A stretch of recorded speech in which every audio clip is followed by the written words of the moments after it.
afternoon. Excuse me, my name is Steve Himmelsbaugh, and this is the video for my process demonstration speech for COMA 103.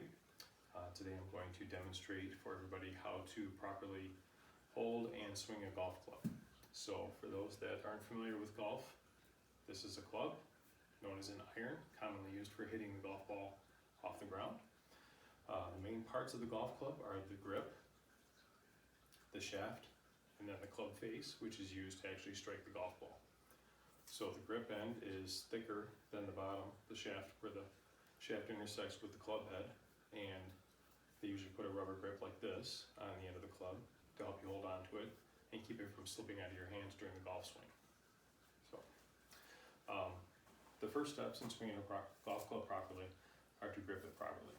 So the way I like to grip the golf club to start off is I just take my right hand, hold the shaft, which is not critical at this point.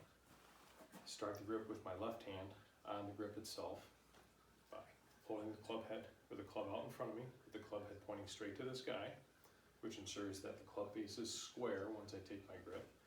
And I start with putting my fingers underneath the grip, as so, and then slowly wrapping my hand on top of the grip, like this. So the left hand is the most important in the golf swing because it has the most contact with the grip of the club. So I put the right hand up on the golf club much the same way by putting my fingers underneath the grip, as so, and then slowly wrapping the palm over the top of my left thumb in an interlocking fashion. So most golfers like the hands to be interlocking or overlapping like you see here. And the reason for that is the hands have to work together throughout the golf swing. The grip pressure has to be light to allow the club to swing properly, but you still want to maintain control. And this seems to be the most effective method to do that. Okay. So once I've taken my grip, the next step in the process is to aim the club face properly to the target. So for my demonstration here, I've got some props. Got a little hitting studio down here with the net at the end, with a 4-letter target here, hanging vertically. I've got a mat, a hitting mat, and I've got a foam ball.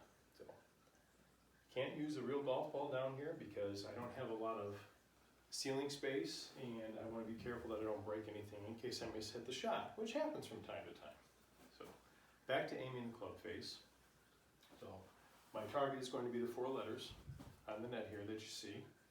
So what I want to do is basically get behind the golf ball, keep the ball between myself and the final target, and draw an imaginary line from the golf ball down the fairway to the final target.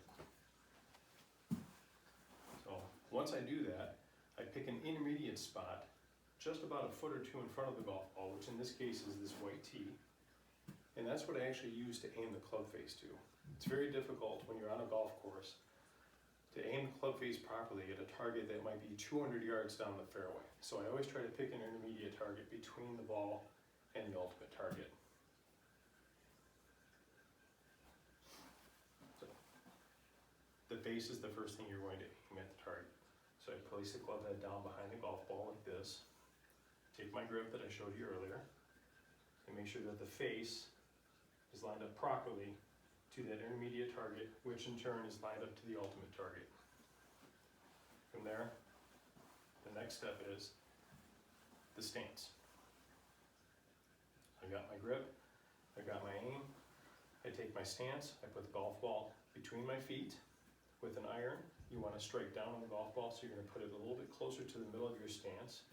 The longer clubs, you'll place the ball more forward in your stance, which will give the longer club more time to square up before it actually contacts the golf ball. Put back to the iron here, the ball's in the middle of my stance. My feet are approximately shoulder width apart. You don't want to go too wide because it'll restrict your turn on the backswing and through swing, but you also don't want to be too narrow either because on the backswing you could very easily lose your balance if your feet are too close together. Okay, so shoulder width apart, ball's between my feet. The next thing is my address. Club's in front of me. I'm going to bend at the hips, which puts the tushy out behind you, lowers the club head to the ground. And then the final step in the address is to flex my knees. So again, I'm balanced, I'm athletic, and I'm ready to make a move. Okay, I'm set up in a nice comfortable position. The next step is to take the backswing, which pulls the club away from the ball and sets you up to hit the ball through to the target. The first step in the backswing is to turn the shoulders away from the target, which takes the club also away from the target. Simultaneously, I'm going to lift my arms, which completes the backswing. Once I'm in this position here, my shoulders have turned as far as they can, my arms have gone up as far as they can, I'm ready for the downswing. The downswing is started by a shift back to the left foot and the left leg, a dropping of the hands, and then completed with a turning of the body and a swinging of the club head through the golf ball, like so. And you'll notice I was in a very balanced finish. My weight was on my left side at the finish. The club was over my shoulder, and it was very relaxed and comfortable, and I could have stayed there for quite a while. That signifies a good golf swing where you're balanced from the start to the backswing, all the way through the downswing to the finish.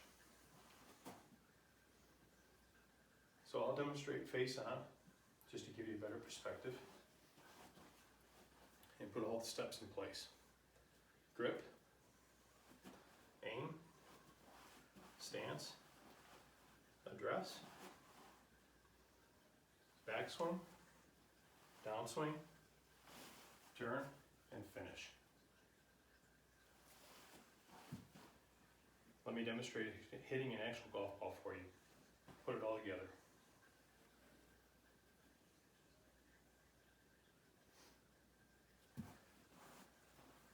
Grip,